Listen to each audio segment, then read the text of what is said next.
আছি এই 10 দিনে আমি বেঁচে আছি এই কথাটা মানে আমার পরিবারের কাছে জানানোর জন্য অনেক অনুরোধ করেছি, কিন্তু তারা এই সব আমি বেঁচে আছি এই কথাটা এই তথ্যটুকু আমার পরিবারকে তারা দেয়, যার কারণে আমি ওই 10 দিন যে ছিলাম আমাকে রেখে যে নির্যাতন করেছে এই সময়ের মধ্যেই আমার ব্যাপক ক্ষতি হয়েছে।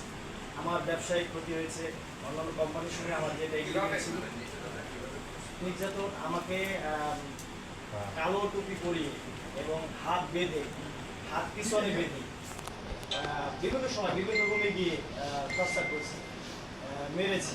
ডিসি মসুর নিজে আমাকে তার পায়ে পরিহিত বুট দিয়ে আমার এই মাথায় আঘাত করেছে, ওর নিজে ওর পক্ষে ডেকে নিয়ে। আমি যেতে পারছি না, আমাকে নির্যাতন করে তো কাহিল করে ফেলছে। এরপরে দুইজন ডিবির ঘাড়ে ভর করে আমাকে কারণে নিয়ে গেছে দোতলায়, পুরোনো বিল্ডিং এর দোতলায় নিয়ে। সে আমাকে জামাতে নেতৃবৃন্দকে ধরিয়ে দেওয়ার জন্য তাদের ইনফরমেশন চাচ্ছিল। তো আমি বলছি যে না, আমি তো জানি না তারা কোথায়। এরপরে তার সে আমাকে ফ্লোরে ফেলে দিয়ে আমার মাথায় তার পা দিয়ে আঘাত করে। তার পায়ে যে শু ছিল সেই শুয়ের আঘাতে আমার মাথা, আমি অজ্ঞান হয়ে পড়ে। এরপরে উঠে দেখি আমি একটা নির্জন কক্ষে। এরপরে এই 10 দিনে আসলে অনেক নির্যাতন করছি, অনেক। এক এক সময় এক একটা রুমে নিয়ে গেছি। ডিবি কার্যালয় তো এডিসির অভাব নেই। এক এক সময় এক একজন এডিসি আমাকে কালো টুপি পরিয়ে তার রুমে নিয়ে গিয়ে বিভিন্ন ধরনের তথ্য জানতে চায়, বিভিন্ন ধরনের তথ্য জানতে চায়। আমি সেগুলো দিতে তো সক্ষম নই, কারণ তারা যে তথ্য চায় সেটা তো আমার কাছে নেই। যার পরিপ্রেক্ষিতে তারা আমার উপর আরো চরম টর্চার তখন করছে।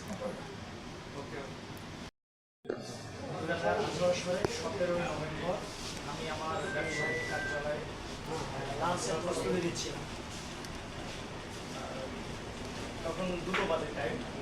হঠাৎ করে 10 থেকে 15 জনের একটি টিম আমার অফিসে ঢোকাল এবং সাথে সাথে অস্ত্র প্রদর্শন করে আমাকে বলে যে ডিবি প্রধান আপনাকে তার অফিসে ডেকেছে, আপনাকে যেতে হবে।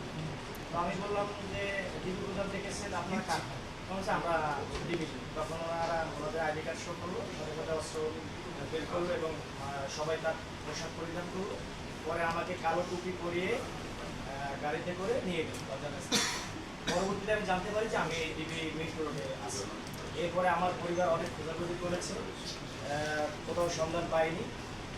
একটা জিডি করার জন্য অনেকবার থানায় গিয়েছে, কিন্তু জিডি নেয়নি। পরিশেষে 7 দিন পরে সবুজবাগ থানায় একটা জিডি নিয়েছে। এরপরে 10 দিন পরে আমাকে 1 বস্তা বিস্ফোরক দিয়ে রাষ্ট্র বিরোধী কর্মকাণ্ডের সঙ্গে আমি জড়িত এই মর্মে আমাকে একটা মামলা দিয়ে তখন তারা জেল হাজতে পারে। এই যে 10 দিন আমাকে রেখেছিল, মানে খুব ভয়াবহ নির্যাতন করেছিল।